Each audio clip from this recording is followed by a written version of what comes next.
چونکہ قیامت سے پہلے ایک ہوا چلے گی جس سے سارے اہل ایمان مر جائیں گے، ایک کلمہ گو مسلمان دنیا پہ زندہ نہیں بچے گا، صرف غیر مسلم ہوں گے، ایک بھی لا الہ الا اللہ کہنے والا نہیں ہوگا۔ اور قیامت سے 30 سال پہلے، قیامت سے 30 سال پہلے بچے پیدا ہونے بند ہو جائیں گے کہ کسی بچے پر قیامت نہیں آئے گی۔ یوم تذہل کل مرضعۃ عما ارضعت، وہ ہولناکی بتانے کے لیے تشبیہ ہے، وہ یہ نہیں کہ ایسا ہو رہا ہوگا، کیونکہ بچہ تو کافر کا بھی ہو وہ معصوم ہے، مسلمان کا بھی ہو تو وہ معصوم ہے، اس لیے آپ نے کہا کہ سارے جو نابالغ مرتے ہیں وہ جس مذہب کے بھی ہیں سب جنت میں جائیں گے، چونکہ ان پر تو بھی شریعت لاگو ہی نہیں ہوئی ہے، اور سارے بچے حضرت ابراہیم علیہ السلام کے پاس چلے جاتے ہیں۔ تو حدیث پاک میں آتا ہے جتنے اہل ایمان کے بچے بالغ ہونے سے پہلے، پیدا ہونے سے لے کر 15 سال سے پہلے تک جو فوت ہو جاتے ہیں، سب حضرت ابراہیم علیہ السلام کے پاس ہوتے ہیں، ساری نسل ابراہیم علیہ السلام کے پاس، اور وہ ان کے باپ ہوتے ہیں، اور ان کے ساتھ وہ اپنی وہاں کی جنت کے مزے لیتے ہیں، پتہ نہیں کیا لیتے ہیں، ان میں تو کوئی نہیں پتہ۔ بس آپ نے اپنے بیٹے کے بارے میں فرمایا، حضرت ابراہیم رضی اللہ تعالیٰ عنہ علیہ السلام، چونکہ وہ ابھی ماں کا دودھ پیتے تھے، ان کا انتقال ہو گیا، تو آپ نے فرمایا اللہ تعالیٰ نے جنت میں ایک حور کو مقرر کر دیا ہے ابراہیم کو دودھ پلانے کے لیے، سبحان، اور کسی بچے کے بارے میں ایسی بات نہیں ہے۔ تو ڈران والی گل کوئی نہیں، ساڈو تے قیامت نہیں ہوندی، 30 سال پہلے بچے پیدا ہونے بند ہو جائیں گے، قیامت 30 اور 30 سے اوپر کی عمر کے لوگوں پر ہوگی، اور وہ جانوروں کی طرح ہوں گے، سڑکوں پہ زنا کریں گے، اور ہر انسانی جو اخلاق ہیں ان سے وہ خالی ہو جائیں گے، ان سے وہ خالی ہو جائیں گے۔ یہ امت کے اوپر امتحان ہے۔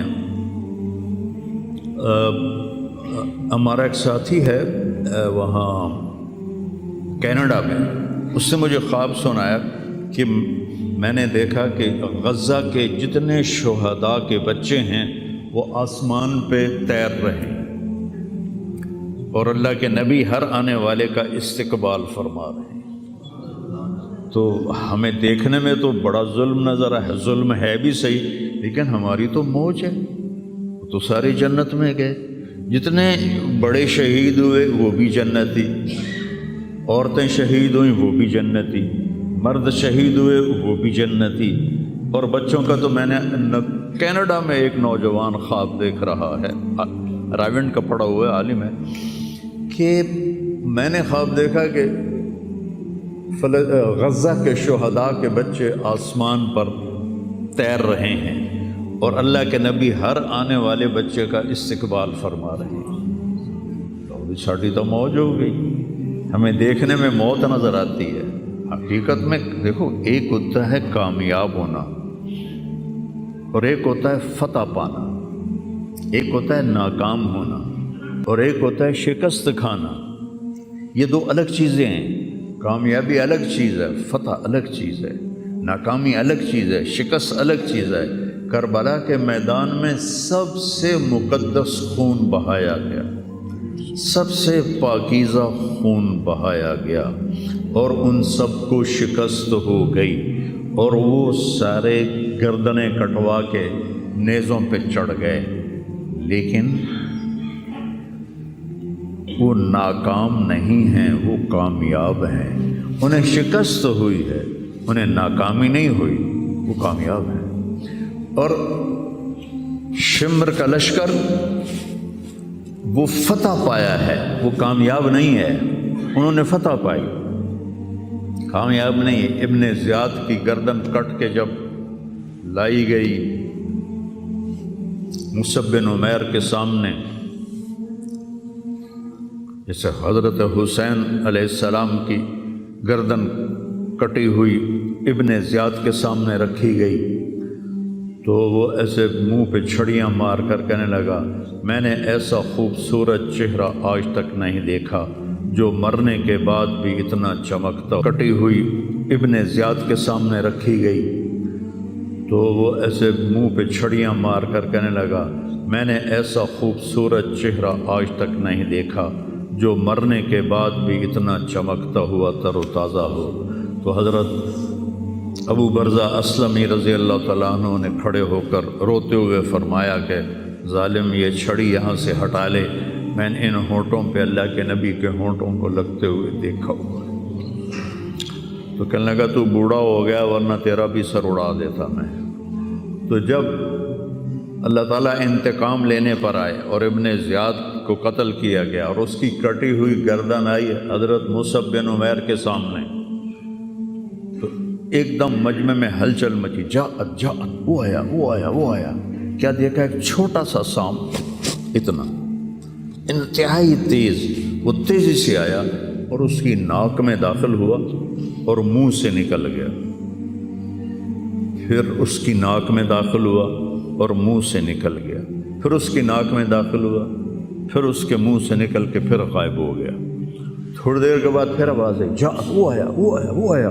تو دیکھا وہی سانپ پھر آ رہا ہے اور آ کر اس کی ناک میں داخل ہوا اور پھر نکلا نہیں، اندر ہی غائب ہو گیا. فتح پائی ابن زیاد نے لیکن ناکام ہو گیا. شکست کھائی امام حسین علیہ السلام اور ان کے 72 ساتھیوں نے، لیکن وہ کامیاب ہو گئے. جنگ سے پہلے آپ کو اونگ آ گئی تو آنکھ کھلی تو آپ ہنسنے لگے. حضرت زینب نے پوچھا یہ کوئی ہنسنے کا موقع ہے، کیوں ہنسے ہو؟ کہا خواب میں اللہ کے نبی ملے ہیں، کہہ رہے بیٹا میں تمہیں لینے کے لیے آ چکا ہوں. تو دیکھنے میں شکست ہوئی ہے لیکن وہ کامیاب ہیں. عمر بن سعد کو فتح ہوئی ہے تو ناکام ہے. عمر بن سعد کی کٹی ہوئی گردن بے مختار کے سامنے رکھی گئی.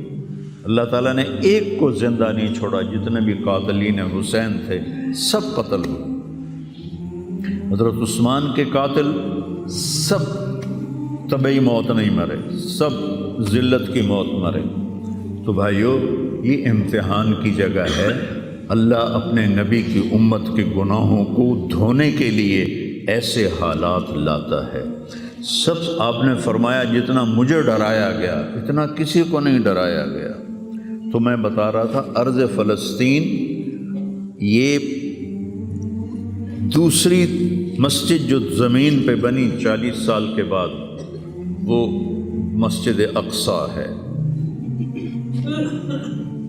4000 نبیوں کے باپ اور میرے نبی کے دادا ابراہیم علیہ السلام اس سرزمین میں تشریف لائے، وہیں آرام فرما رہے ہیں. اسحاق علیہ السلام، یعقوب علیہ السلام، داؤد علیہ السلام، سلیمان علیہ السلام، یحییٰ علیہ السلام، زکریا علیہ السلام، یہ وہ نبی ہیں جن کا قرآن میں ذکر ہے.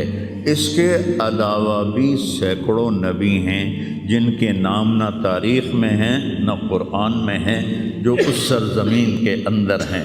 یہ محشر کی سرزمین ہے، یہ نبیوں کی سرزمین ہے. میرے نبی نے فرمایا ارض المنشر والمحشر، یہ محشر کی سرزمین ہے اور دوبارہ زمین سے باہر نکلنے کی سرزمین ہے. اور پہلا بڑا معرکہ روم اور صحابہ کے درمیان ہوا تھا فلسطین میں، اجنادین کے مقام پر جو آج رملہ کہلاتا ہے. رملہ کے قریب یہ روم کی تعداد 90,000 تھی اور صحابہ کی تعداد 30,000 تھی. اور خالد ابن ولید رضی اللہ تعالیٰ عنہ وہ لشکر کے امیر تھے. اس وقت وہ عراق میں تھے. جب حضرت ابو بکر صدیق کو پتہ چلا کہ جو 18 دن کا تھا اور ایک راستہ تھا جس سے لوگ آتے جاتے تھے وہ 2 مہینے کا تھا، تو حضرت خالد نے فرمایا میں اس صحرا کو پار کروں گا. لوگوں نے کہا ہم بھوک سے مر جائیں گے، پیاس سے مر جائیں گے. کہا جس لشکر میں رافع ابن عمیرہ ہو وہ لشکر ہلاک نہیں ہو سکتا.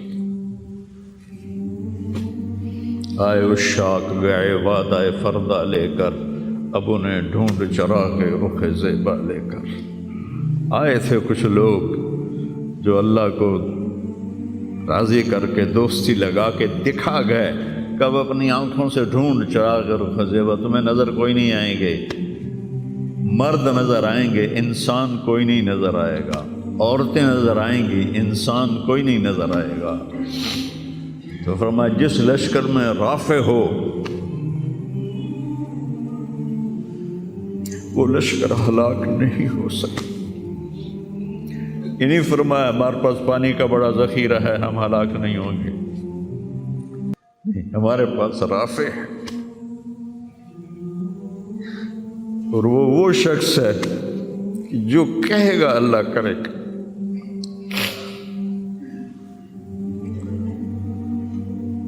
18 دن میں اس کو پار کیا، اور ایک مقام پر آ کر پانی ختم ہو گیا، 3 دن بغیر پانی کے گزارے۔ تو صحابہ نے کہا کہ اب ہم مرتے ہیں، طاقت نہیں ہے، کہا رافع کو بلاؤ۔ رافع کی آنکھیں خراب تھی، فرمانے لگے رافع پانی چاہیے، کہنے لگے اچھا مجھے بتاؤ کہاں ہیں ہم، کیونکہ وہ دیکھ نہیں پا رہے تھے۔ تو انہوں نے فرمایا کہ فلاں جگہ۔ اب صحرا میں تو کوئی نشان منزل ہوتا ہی نہیں، تو کوئی انہوں نے جھاڑیاں بتائیں، کہنے لگے کچھ جھاڑیاں دیکھو ایک طرف کٹھی ہوں، کٹھی جھاڑیوں کا کوئی جھنڈ ہو، مجھے بتاؤ ہے؟ انہوں نے کہا ہاں وہ نظر آ رہا ہے، کہ مجھے وہاں لے چلو۔ وہاں لے گئے، ایک جگہ اشارہ کیا کہ یہاں سے زمین کھودو، زمین کھودی تو پانی کا چشمہ نکل کے باہر آ گیا۔ کبھی ہم بھی تم میں بھی چاہتی، کبھی ہم بھی تم میں بھی راہ تھی، کبھی ہم بھی تم بھی تھے آشنا، تمہیں یاد ہو کہ نہ یاد ہو۔ اللہ نے تو بے وفائی کی نہیں، ہم نے بے وفائی کی۔ اس کی مدد جو رکی ہوئی، یہ بھی اس کی مدد ہے۔ ہمارا شہید جنت میں جا رہا ہے، اگر زندہ ہے، زخمی ہے، بھوکا ہے، گناہ معاف ہو رہے ہیں۔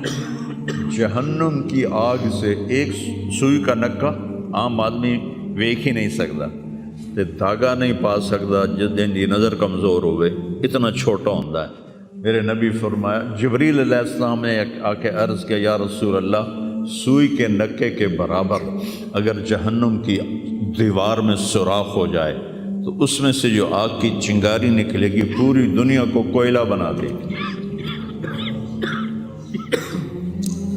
اس کے سامنے یہ تکلیف تو بڑی تھوڑی ہے، لیکن بات اصل یہ ہے کہ ہم نے اللہ سے دوستی چھوڑ دی۔ یہودیوں کو گالیاں بعد میں دو، پہلے ہم اپنے گریبان۔